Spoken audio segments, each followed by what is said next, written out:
ওই বাবুল মামা, কি হয়েছে বন্ধু? মামা, আমার একটা কাজ করে দিতে হবে, তোর 500 টাকা ধর। তোর পকেটে সিগারেট খাওয়ালে আর কোনদিন 10 টাকা পাবে না, তুই দিবি 500 টাকা?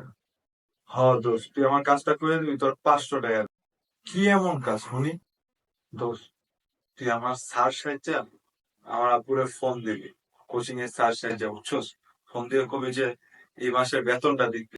কিন্তু তুই তো কোচিং এ পড়স না, এটা তুই জানোস, আমি জানি, আব্বু তো আর জানে না।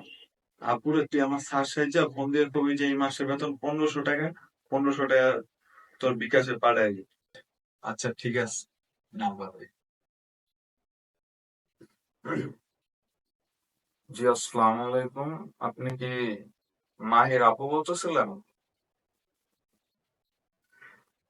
জি, ওর এই মাসের কোচিং এর বেতনটা তো এখনো দেয়া হয় নাই।